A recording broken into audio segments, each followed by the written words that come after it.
평화가 한 분 한 분들 삶에 넘쳐나길 주님의 이름으로 축원합니다. 우리가 같은 날들이지만 또 달력이라는 것이 있어서 2023년 또 마지막 또 내일부터는 2024년 그렇게 또 새해를 얘기를 합니다.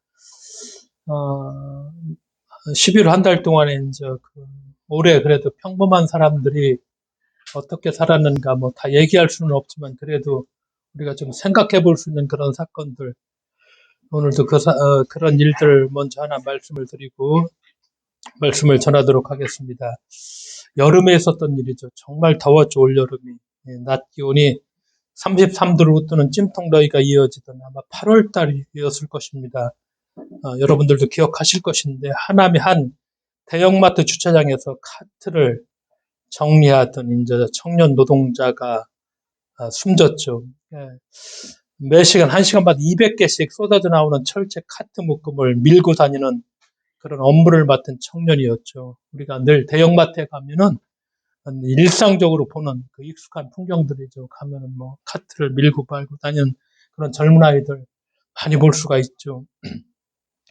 사망 이틀 전에 동료에게 보낸 메시지에는 약 10시간 동안에 43,000보를 걸었다는 내용이 담겨 있었습니다. 이 청년은 사망한 날에도 계속 강도 높은 업무를 수행하던 중이었고 저녁 때쯤 몸이 안 좋다. 그냥 구석에 쭈그리고 앉아있다가 그대로 쓰러졌죠. 그가 일하던 주차장은 사방에 뚫려 햇빛에 그대로 노출되어 있었지만 당연히 에어컨도 틀지 않았죠. 사망 원인을 부검을 해보니까 폐색 전증 및 온열에 의한 과도한 탈수가 사망 원인이었습니다. 주차장 마트 관리 업무 2주 만에 발생한 일이었죠. 일하는 동안 발톱이 2번이나 빠졌다. 이렇게 적어놨더라고요. 미련한 젊은이 같으니 좀 요령껏 쉬면서 하지. 그냥 안타까움에 우리가 이런 마음도 들을 수가 있을 것입니다. 근데 이 작업장이 휴식 시간은 3시간마다 15분씩. 그나마 쉴 공간이 5층에 휴게실이 있으니까 그 휴게실까지 다녀오면 시간을 다 그냥 잡아먹으니까 그냥 근처에 쭈그리고 앉아 있어야 휴식 시간 15분을 확보할 수 있게 돼 있죠. 후속 기사를 보니까 청년의 장례식장에 나타난 회사의 대표자는 지병이 있었는데 이게 혹시 숨긴 게 아니냐 그런 속내를 드러냈죠. 노동자라는 걸 생명이 아닌 오로지 노동력으로 대하는 이런 정말 비인간적인 태도. 이선균 씨 죽은 다음에 어제 오동진 영화평론가가 글을 참 읽어보니까 저 구구절절히 와 닿았는데 연예인들을 개돼지처럼 어떤 이용한다는 어떤 필요에 따라서 사람의 생명이라는 것, 그 힘을 가진 사람들이 사람이라는 것을 사람으로 보지 않고 어떤 자기의 이득을 채워줄 수 있는 자기의 이익을 지켜줄 수 있는 그런 수단과 그렇죠. 경제적 약자, 우리도 약자일 수도 있겠지만 그런 약자들이 숨을 쉬고 돌릴 수 있는 그런 환경을 만들어주는 일, 이것도 또한 남의 일이 아니고 우리가 이렇게 평범한 사람들에 있었던 일을 2023년 중 한번 돌이켜보면서 예전에 뭐 예수라면 어떻게 했을까 그 책이 나와서 많이 팔린 적이 있는데 정말 예수라면 어떻게 했을까 그 생각들을 해보았습니다. 예수를 믿는다는 것이 참 고달픈 일입니다. 왜냐하면은 다른 사람들이 그냥 쉽게 넘어갈 수 있는 일도 우리는 그냥 쉽게 넘어가지 못하고 저 상황에서 예수는 어떻게 했을까를 물어볼 수밖에 없고 괴롭더라도 거기에 우리가 생각할 수밖에 없고 내가 어떻게 행동할까를 또 결정할 수밖에 없는 예수 믿는 게 참 쉬운 일은 아니죠. 젊은 청년의 안타까움의 죽음을 이리저리 생각을 해 보았습니다. 가끔 그래서 광화문에 가면은 교보 빌딩, 교보문고가 있죠. 거기에 건물 앞에 걸리는 글판이 하나 있죠. 지금은 안 가본 지가 꽤 됐는데 계절별로 그 글판이 바뀌는데 어느 해인가 그 글판에 적어놓은 글귀가 생각났습니다. 나뭇잎이 벌레 먹어서 예쁘다. 남을 먹여가며 살았다는 흔적은 별처럼 아름답다. 쫙 걸려진 나뭇잎이 벌레 먹어서 예쁘다. 남을 먹여가며 살았다는 흔적은 별처럼 아름답다. 어느 해 가을에 광화문 거기 그 건물 글판에 만났더니 한 구절인데 이 시를 찾아서 읽어보니까 벌레 먹은 나뭇잎 이생진 시인이 쓴 벌레 먹은 나뭇잎이라는 짧은 시입니다. 찾아서 한번 제가 읽어보겠습니다. 나뭇잎이 벌레 먹어서 예쁘다. 귀족의 손처럼 상처 하나 없이 매끈한 것은 어쩐지 베풀 줄 모르는 손 같아서 밉다. 떡갈나무 잎에 벌레 구멍이 뚫려서 그 구멍으로 하늘이 보이는 것은 예쁘다. 상처가 나서 예쁘다는 것은 잘못인 줄 안다. 그러나 남을 먹여가며 살았다는 흔적은 별처럼 아름답다. 이 시를 읽고서 우리가 한때 이제 아프니까 청춘이 다 참 많이 팔렸죠. 아픔이 청춘의 특권인 것처럼 유행했던 적이 있는데 불안한 미래에 현재를 저당잡힌 고달프고 그 외로운 청춘들, 그 청춘들에게 사실은 이게 절망하지 말라는 그런 힘을 주는 메시지가 분명함에도 불구하고 요즘은 아프면 환자지 그런 얘기 하죠. 무슨 청춘이 아프면 병원에 가야지 환자지. 무슨 청춘년은 어떤 비아냥거리는 이야기들. 힘을 주라고 하는 어떤 말이 청년 세대에게 상처가 되는 일도 다 시절이 힘들어졌기 때문에 그 힘을 주라는 말들이 오히려 비아냥거리는 말처럼 들리는 그런 오늘의 시대이기도 하죠. 기성세대가 청년들에게 희망을 주지 못했죠. 우리도 아는 거지만 대학을 나와도 기대하는 일자리를 찾기가 어렵고 이 시대의 많은 젊은이들이 젊은이들뿐만 아니라 안전과 생존이 보장되지 않는 일터에서 온갖 다양한 종류의 착취와 부조리들 참 많죠. 그런 죽음과 대면하는 젊은이들. 그래서 우리가 보는 것처럼 올해에도 떨어져 죽고 끼어 죽고 사고와 과로로 죽어가는 젊은 목숨들을 우리가 많이 보죠. 이런 사람들, 이런 목숨들을 보면 곱게 물이 들기도 전에 조락하는 나뭇잎 같아 참 마음이 아픈 것. 이건 우리 똑같은 마음들이죠. 가을날 떨어지는 낙엽에서 삶의 무상함을 노래하기도 하지만 오늘 이 시인은 나뭇잎에 난 구멍을 보죠. 그 구멍은 벌레가 낸 나뭇잎의 상처죠. 그러니까 우리는 모두 안전하기를 바라고 상처나 아픔 없이 행복하기를 원하죠.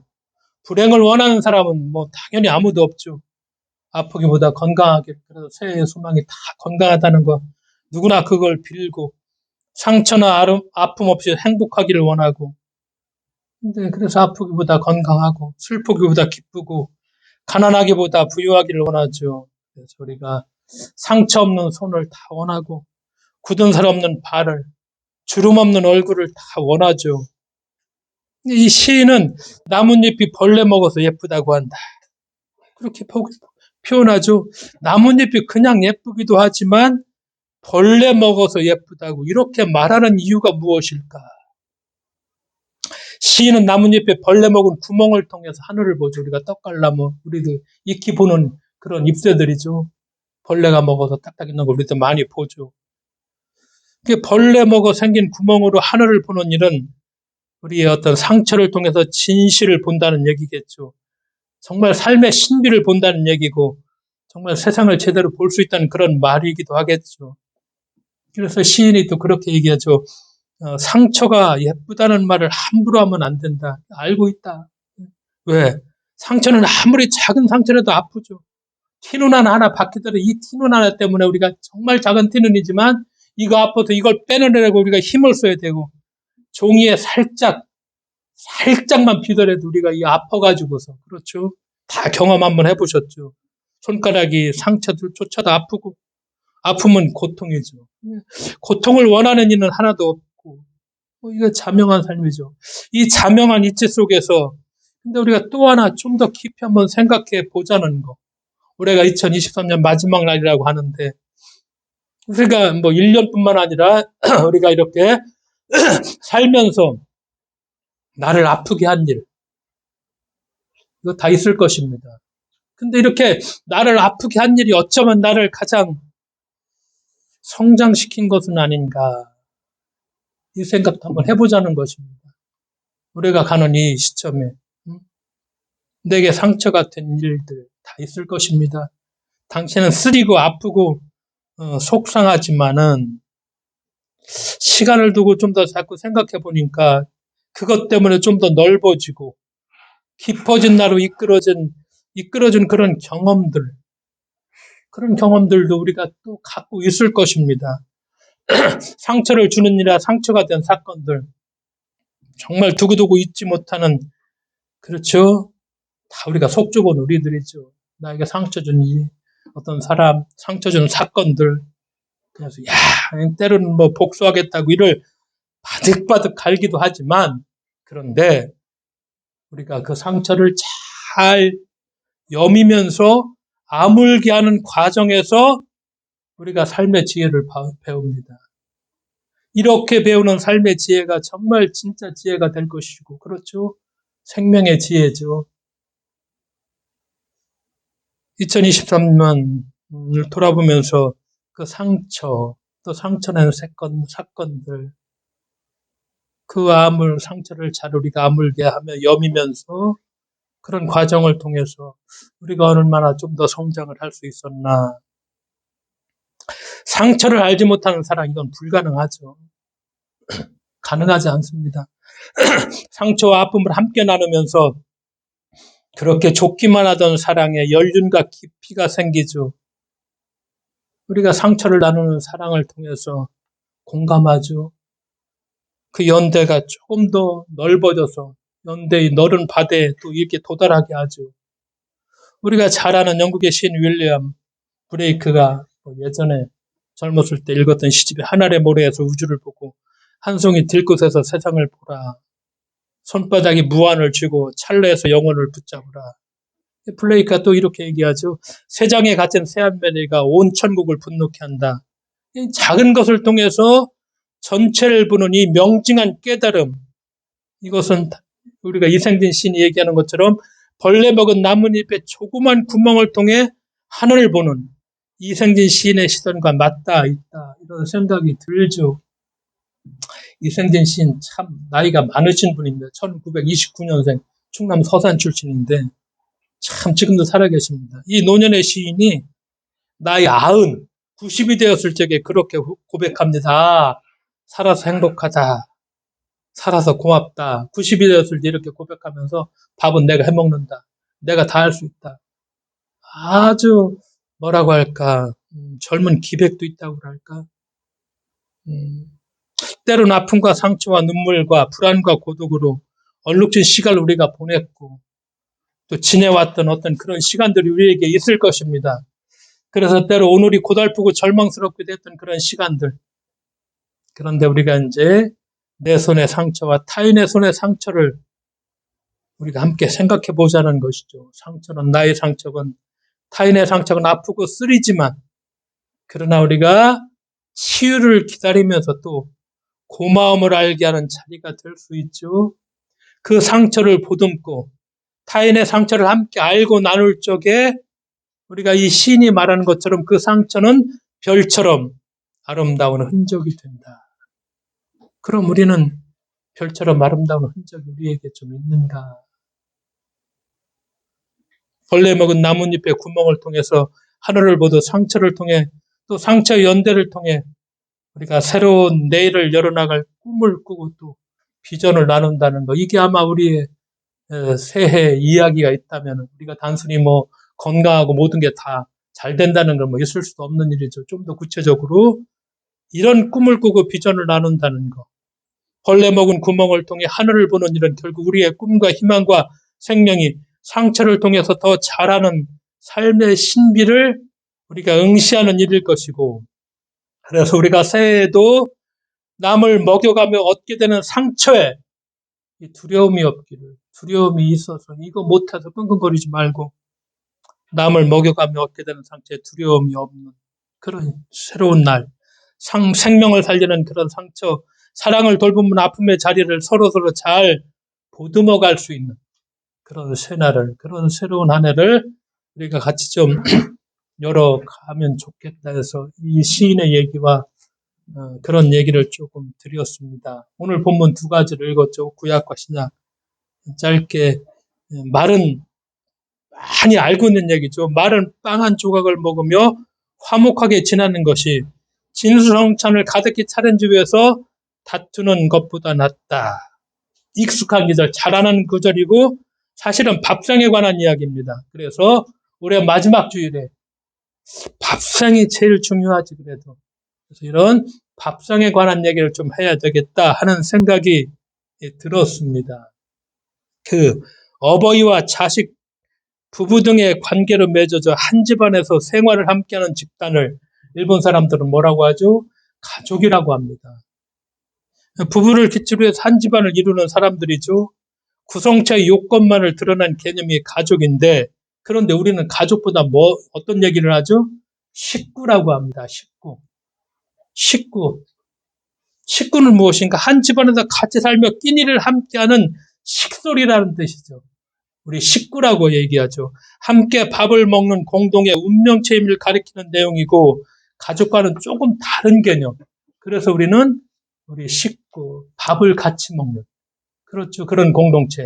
식구라고 얘기하죠. 우리는 기억하죠. 어렸을 적에 정말 대가족 그런 시절에 둥그런 상을 딱 놓고 온 식구들이 다 둘러앉아서 함께 밥을 먹었던, 지금은 그런 기억이 젊은 사람들에게는 별로 없겠지만 예전에는 우리가 다 그렇게 앉아가지고서 밥을 먹었던 그런 기억들을 갖고 있죠. 잠언 오늘 말씀이 밥상에 관한 이야기죠. 근데 잠언은 지혜의 책이라고 하는데 그 이스라엘 백성은 모든 지혜가 다 솔로몬에서 나왔다고 생각을 했죠. 지혜의 왕 솔로몬의 이름으로 모은 것이 아마 그 이름으로 모은 것이 우리가 잠언이라고 얘기할 수 있겠죠. 이스라엘의 모든 왕 중에서 가장 큰 영화를 누린 그 솔로몬의 밥상. 그 밥상이 어땠을까? 성경 보니까 솔로몬의 밥상에서는 금으로 만든 그릇만 골랐습니다. 먹고 마시는데 정말 쓰는 그 식기를 다 금으로 만들었기 때문에 은은 귀금속 중에 거기 축에도 끼지도 못했습니다. 금빛으로 번쩍이는 금그릇이 다 밥그릇 식기들이었고 식탁은 얼마나 화려했을까? 그 식탁에 오르는 기름진 요리는 얼마나 대단했겠는가? 열왕기상 4장 22절에서 24절에 3절에 보니까 솔로몬의 먹거리로 뭐가 나오느냐?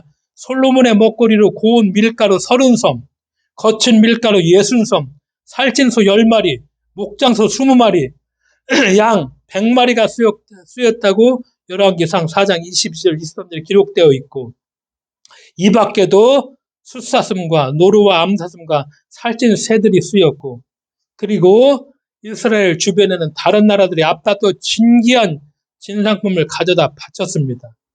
솔로몬 시절에 가장 부유했던 그런 시대였었죠. 북이스라엘 중에서. 그러니까 솔로몬의 식탁이 정말 그대로 산의 진미고 진수 성찬이었죠. 그런 식탁이었습니다. 그런데 솔로몬의 잠언이 뭐라고 얘기하느냐? 그 모든 진귀하고 기름진 진수성찬보다 마른 빵 한 조각이 낫다. 왜 이런 얘기를 할까? 그러니까 좀 더 깊이 생각해 보면 솔로몬의 잠언이 말하는 것은 정확하게 말하면 이 음식 요리가 아니라 사람이라는 얘기죠. 그러니까 마른 빵 한 조각을 먹으면서 화목하게 사는 사람이 진수성찬을 누리며 다투는 사람보다 행복하다는 것. 이걸 얘기하고 있는 것이죠. 그래서 문제는 음식 요리가 아니라고 사람이라는 거. 무엇을 먹느냐? 중요하죠. 그러나 보다 정말 중요한 것은 누구와 먹느냐? 바로 이 말을 솔로몬이 하고 있죠. 잠언에. 실제로 솔로몬은 평생 마른 빵을 화목하게 나누는 식탁, 그 소박하고 따뜻한 밥상을 그리워했을 것입니다. 왜?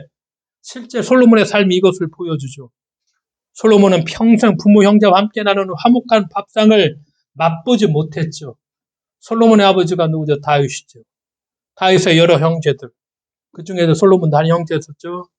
서로 죽이고 배다른 형제들이죠. 다 죽이죠. 형제들끼리. 동생도 죽이고 누이도 죽이고 솔로몬도 결국 아도니아는 자기 형을 죽여버리고 그러니까 마지막에 거의 막내 아들인데도 자기가 왕위에 오르게 됩니다. 그러니까 수많은 자기 형제들 다 결국은 다 죽이고서 결국 솔로몬이 왕위를 차지하게 되죠. 자기 왕권을 차지하게 되죠. 그러니까 솔로몬의 밥상이라는 것은 아비와 자식이 맞서고 형제가 서로 칼을 겨누는 그런 서늘한 밥상이었죠. 우리가 연속곡에 보면은 뭐 보통 우리 제 아내가 잘 보는 그 아주 그냥 뭐라고 할까 그 무슨 막장 드라마라고 할까 보통 뭐 재벌 회장들하고 보면 뭐 진수성찬에 근데 그 밥을 하루라도 화목하게 먹는 그런 때가 하나도 없잖아요. 응? 저도 그냥 옆에 끼어보는데 그렇잖아. 그 제대로 한번 그 밥을 먹는 게 많이 나오는데 그 회장 딱 하면 그 진수성찬에 그 화목하게 밥을 먹는 그런 광경을 본 적은 한 번도 없어요. 그 시기와 다툼의 밥상에서 자란 솔로몬의 아들들이 또 어떻게 되었습니까? 어떻게 되었는가 우리가 잘 알고 있죠. 솔로몬의 자식들 솔로몬이 죽자마자 어떻게 서로 칼을 겨누고 적대하며 결국 갈라지고 말았죠.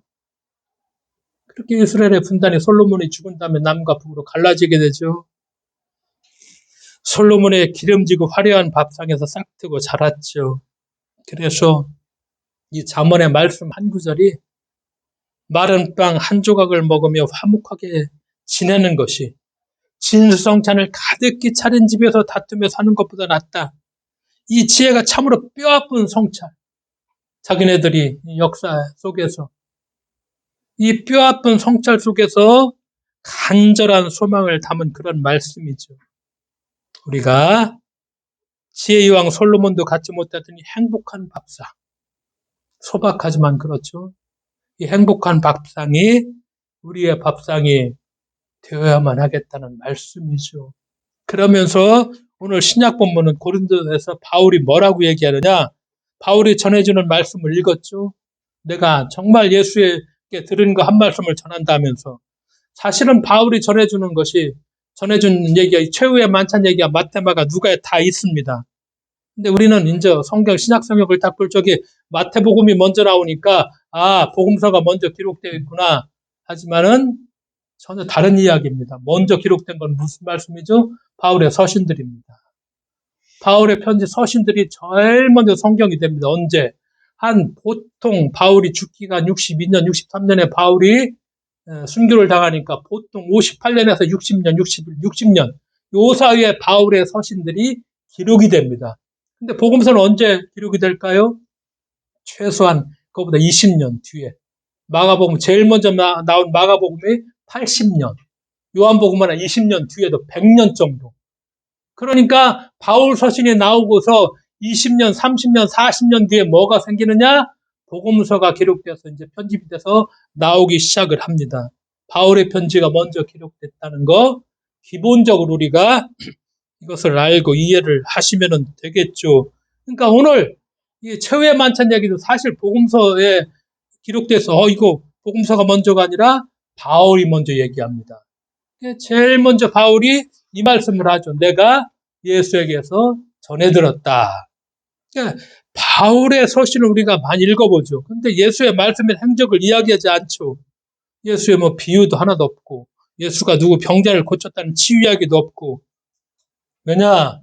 바울은 예수님의 말씀을 듣고 배운 소위 목격자가 아니죠. 예수를 만난 것은 뒤에 부활하신 예수를 어떤 신비한 방법 중에 그 바울이 만나게 되죠. 그러니까 바울은 예수의 말씀과 행적을 직접 전하지 않죠. 그래서 바울 서신에는 예수의 말씀과 행적을 전하는 아주 자제합니다. 거의 없죠. 그런데 오늘 이 서신은 고린도서에서 바울이 직접 예수의 얘기를 하나 하죠. 오늘 본문이죠.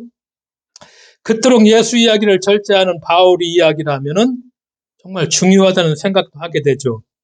그래서 바울은 먼저 이 이야기가 전해받은 것이다. 내가 여러분에게 전해준 것은 전해받은 것이다. 그렇게 얘기하죠. 내가 여러분에게 전해준 것은 내가 만든 것이 아니라 주님으로부터 전해받은 것. 그래서 우리가 이렇게 전해 내려오는 것을 뭐라고 얘기하죠? 전승이라고 합니다. 예수께서 전해주셨고 예수를 직접 목격했던 예수 함께했던 제자들이 다시 그것을 사람들에게 전해주었고 그래서 그리스도인들에게까지 전해지게 된 것. 그 전승 중에서 바울은 오늘 마지막 만찬, 쉽게 말하면 예수의 밥상 이야기를 합니다. 이거 정말 내가 이거 중요하다. 그래서 내가 전해드린 것인데 이 최후의 만찬, 밥상 이야기를 하죠. 예수께서 전해주신 마지막 만찬은 어떤 밥상이었을까? 우리가 복음서를 통해서 다 알고 있죠. 그 어떤 특별한 음식이 나오지 않죠. 마지막 만찬이, 마지막 밥상이 빵과 포도주를 나누는 정말 소박한 그런 밥상이었죠. 우리가 그래서 복음서에서 그 마지막 밥상을 보면은 빵을 나누어주는 예수님의 모습을 우리가 생각하죠. 그 예수는 먼저 빵을 어떻게 하죠? 받듭니다. 받든 다음에 어떻게 하죠? 감사의 기도를 드립니다. 그리고 빵을 떼어서 제자들에게 나누어 주십니다. 이 세 가지 동작이라고 할까, 이 모습이라고 할까, 이것이 예수가 잡히시던 그 밤에 베푸신 마지막 식탁에서 보여주신 모습이죠. 그런데 복음서에 보면은 예수님이 늘 그렇게 빵을 받아들고 감사를 드리고 떼어 나누어 주셨죠. 우리가 잘 아는 오병이요, 빈들에서 빵 5개와 물고기 2마리로 5,000명을 먹일 때에도 그렇게 빵을 들어서 그 다음에 감사를 하시고 축사하시고 봉사하시고 나눠주시고 예루살렘에서 제자들과 나누신 마지막 만찬에서도 또 그렇게 하셨고 그래서 빵을 받들고 감사를 드리고 함께 떼어 나누는 밥상은 초대교회가 시작되면서부터 그대로 실행이 되었습니다. 그래서 사도행전에 보면은 바울이 교회를 세우며 전도할 적에 예수 믿는 그리스도인들이 모이는데 왜 모이느냐? 이들이 뭐라고 고백합니까? 우리는 빵을 떼려고 모였다. 그렇게 고백합니다. 그러니까 그리스도인들이 모여서 하는 일, 그게 바로 빵을 떼는 일이었습니다. 왜 모였느냐? 그리스도인들이 빵을 떼기 위해서 모였다. 초대교회 그리스도인들에게 빵을 떼는 일, 이것은 그 자체가 바로 예배였다는 것입니다. 우리가 이것을 분명히 좀 알고 넘어가야 됩니다. 왜냐? 바울은 그리스도인 고린도 교인들에게 그 빵을 떼라고 빵을 떼는 일을 하라고 명하신 분이 바로 누구죠? 주님이다. 주께서 그렇게 하라고 했다. 그래서 빵을 뗀다. 모여서 함께 빵을 떼는 거.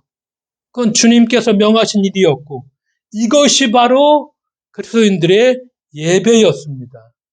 그러니까 그리스도인들이라는 것이 모여서 함께 밥상에 둘러앉아 먼저 빵을 들었죠. 그러면서 이 빵을 주신 주님께 정말 주께서 주사 감사의 고백을 드리고 감사를 했고 그래서 나누어서 먹었고 이것이 바로 예배입니다.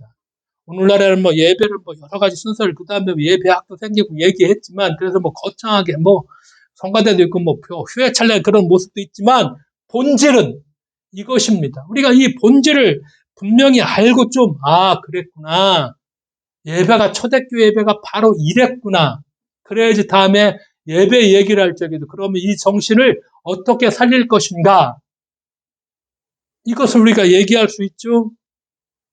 작고 보잘것없는 것이었지만 마른 빵 한 조각을 들고 하늘을 우러러 감사드렸고 그래서 여기에서 감사드린다는 말이 그리스 말 유카리스테오입니다. 이 말에서 뭐가 나오느냐? 성례전 유카리스트. 바로 예배라는 말이 여기에서 나왔습니다. 신약 성경에. 그러니까 그렇기 때문에 본디 예배는 함께 빵을 떼는 일이었다는 거. 빵을 들고 감사 기도를 드린 다음에 떼어서 나누는 것. 이것이 바로 예배였습니다. 우리가 이것을 잊지 말고 기억을 해야지. 이걸 잊어버리고 그냥 예배 얘기하면서 어떤 순서가 들어가고 뭐가 얘기하고 그러면은 이 본질은 잊어버리고 괜히 예수께서 얘기도 안 했던 것들을 거기다 집어넣어가지고서 하는 그런 뭐라고 할까요? 곁가지를 갖고 붙드는 그런 어떤 경우를 당할 수가 있죠. 그리스도인들이 함께 빵을 떼고 잔을 나누는 것은 어떤 뜻이 있었을까? 그 빵을 떼고 잔을 나누는 것은 예수님께서 말씀하시죠. 내 몸과 피다. 보혈이죠. 내 몸과 보혈을 받는 것. 예수께서는 빵을 당신의 몸이라고 또 포도주는 당신의 피라고 말씀하시죠. 함께 모여서 빵을 떼고 잔을 나누는 것은 예수의 몸과 보혈을 나누는 것. 그래서 함께 모여서 빵을 들고 감사를 드리고 떼어 나누면서 주님께서 죽으셨다. 이걸 선포하는 거. 주님께서 이렇게 하셨다. 그러니까 우리도 이것을 기념해서 해야 된다. 이것이 예배의 본질이죠. 세상의 모든 제사 예배라는 걸 우리가 보는 거지만 인간을 대신해서 제물을 드리죠. 신은 그 제물을 받아 먹는 것이죠. 오늘날에도 사회비교주들은 자신이 신이라며 그렇게 얘기 많이 하잖아요. 몸도 마음도 돈도 다 바치라고 겁박하고 약탈하고 짓밟아버리고. 근데 초대교회 그리스도인들은 자신의 살과 피를 다 내어주신 주님을 기억하면서 함께 빵을 떼고 잔을 나누며 주님의 몸과 보혈을 받는 그런 예배를 드렸다는 것. 그래서 우리가 마지막 올해의 주일이면서 이 예배의 본질을 잊지 말라는 것. 결국 예배는 뭐냐? 저는 그렇죠. 밥상이었습니다. 소중한 밥상이죠. 그래서 우리를 초대교회를 뭐라고 얘기하죠? 밥상 공동체라고 그래서 이 밥상 공동체라는 말이 나왔습니다. 마지막 잡히신 날에도 초촐한 밥상을 차리면서 떼어 나누어주면서 그걸 기념하라. 그러니까 초대교인들이 모여서 그거 했습니다. 예배의 본질은 예배입니다. 우리가 이 정신을 살려서 따뜻하고 행복한 밥상을 나누는 그런 공동체.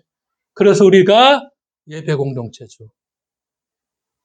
따뜻하고 행복한 밥상을 나누는 우리의 가족이라기보다 우리의 식구들이라는 표현들. 우리가 이 의미를 좀 기억을 해야 될 것입니다. 좀 다른 시인데 식탁은 지구다. 이 시로서 오늘 말씀을 마치도록 하겠습니다. 식탁은 지구다. 이문재라는 시인이 쓴 것인데 본질하고는 조금 다르지만 한번 의미도 있게 돼서 찾아봤는데 중국서 자란 고추, 미국 농부가 키운 콩, 이란 땅에서 연근 석류, 포르투갈에서 산적한 토마토, 적도를 넘어온 호주산 쇠고기, 식탁은 지구다. 어머니 아버지 아직 젊으셨을 때 고추며 콩, 석류와 토마토 모두 어디에서 나는 줄 알고 있었다. 닭과 돼지도 앞마당서 잡았다. 30여 년 전 우리 집 둥근 밥상은 우리 마을이었다. 이 음식 어디에서 오셨는가? 식탁 위에 문명의 전부가 올라오는 지금 나는 식구들과 기도 올리지 못한다. 이 먹을거리들 누가 어디서 어떻게 키웠는지 누가 어디서 어떻게 만들었는지 누가 어디서 어떻게 보냈는지 도무지 알 수 없는 탓이다. 생명들 올라와 있는 아침이다. 문명 전부가 개입해 있는 식탁이다. 식탁이 미래다. 식탁에서 안심할 수 있다면, 식탁에서 감사할 수 있다면 그날이 새날이다. 그날부터 새날이다. 기도하겠습니다. 하나님 아버지 감사드립니다. 주님의 은총 가운데 한 해를 또 보내고 새로운 한 해를 맞이하면서 남을 먹여 살리려는 내 상처들에 두려워 말고 우리가 그 상처를 서로 보듬으며 아버지 하나님 새날을 꿈꾸는 우리들 밥을 같이 나누어 먹으면서 주께서 하신 일들을 다시 한번 곱씹어보면서 연약하지만 그러나 우리가 우리의 삶 속에서 어떻게 주께서 부탁하신 것을 해낼 수 있나를 고민하며 결단하는 저희들 될 수 있도록 주께서 함께해 주실 것을 믿으며 예수님의 이름으로 기도드리옵나이다. 아멘.